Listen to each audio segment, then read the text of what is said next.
Biblia včera, dnes a zajtra. Tak pod týmto názvom sa otvárala unikátna výstava Biblií v Zemplínskej knižnici v Trebišove. Táto jedinečná putovná výstava vznikla zhruba pred 3 rokmi a jej cesta viedla cez vyše 80 rôznych miest po celej Českej a Slovenskej republike. V knižnici máme vystavených viac ako 300 exemplárov, bezmála 80 jazykoch. Ak môžem spomenúť, sú to jazyky esperanto, hebrejština, vietnamčina, čínština či jazyk afrického černovského kmeňa Zulu. Kurátorom tejto výstavy bol Petr Hamrozy, ktorý sa prihovoril všetkým zúčastneným hosťom a prezentoval údaje o vzniku tejto výstavy, ako aj o rôznych zaujímavostiach.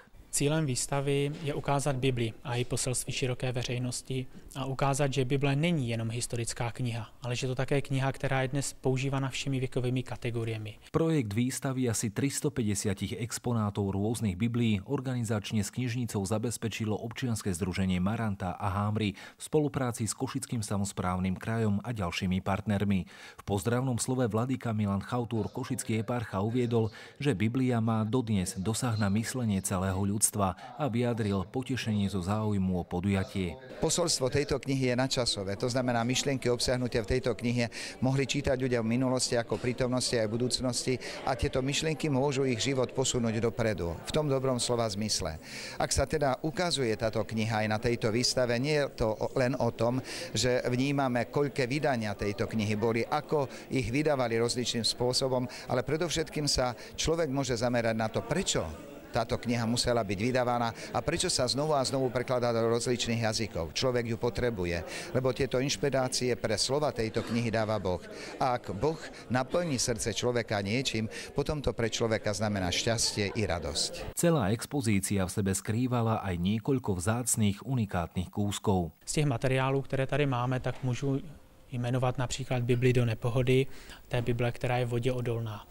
Materiál, který je, tak byl původně vyvíjen pro americkou armádu, takže přesně se neví, z čeho to je. Jedna ze zajímavostí je například také ruční přepis jednoho evangelia, konkrétně evangelium podle Marka, které přepisoval politický vězeň v roce 1958 ve věznici na Mírově a přepisoval to na cigaretový papírek. V rámci nosnej výstavy Biblií bol aj ďalší projekt, ktorý niesol názov Biblia očami Rembrandta. Jeho súčasťou bola inštalácia takmer stovky reprodukovaných diel s biblickou tematikou od tohto svetoznámeho maliara. Jeden z důvodů, proč jsme se rozhodli jít také do projektu Bible očima Rembrandta, je především ten, že chceme ukázat také názorně mnohé biblické motivy, ať už je to obětování Izáka, vzkříšení Lazara a mnohých dalších.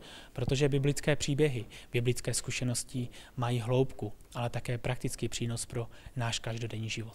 Do realizácie týchto projektov v rámci jednej výstavy boli zaangažované aj 2 cirkevné školy z mesta Trebišov. Výstava Biblia včera, dnes a zajtra je súčasťou života mnohých mladých ľudí, medzi inými aj žiakov cirkevného gymnázia, ktorí sa spolu podieľajú pri jej realizácii. Je to priestor, kde môžu hľadať otázky svojho bytia, svojej existencie, histórie. Hľadajú tu aj mnohé nezodpovedané otázky týkajúce sa vlastnej histórie, kúska histórie svojej viery a spoločenstva, do ktorého patria aj oni sami. Som veľmi rád, že pri realizácii tejto výstavy mohli byť aj naši žiaci. Keďže sme školou cirkevnou, k tejto tematike majú blízko. To znamená, že aj tieto artefakty, ktoré tu majú k dispozícii možnosť vidieť účastníci výstavy, sú im známe, stretávajú sa s nimi na hodinách náboženstva, stretávajú sa s textami. Som rád, že môžu vidieť rôzne formy Biblií, že to trošku vidia aj v historickom kontexte, aby si to dali do súvislosti s tým, s čím sa stretávajú na vyučovacích hodinách. Pozývam širokú verejnosť k nám do knižnice a chcela by som im zapriať oblažujúci duchovný a kultúrno-estetický zážitok z tejto výstavy. Túto jedinečnú expozíciu vzácnych Biblií si môžete pozrieť až do konca januára v priestoroch Zemplínskej knižnice v Trebišove. Z Trebišova pre televíziu Zemplín Michal Majcher.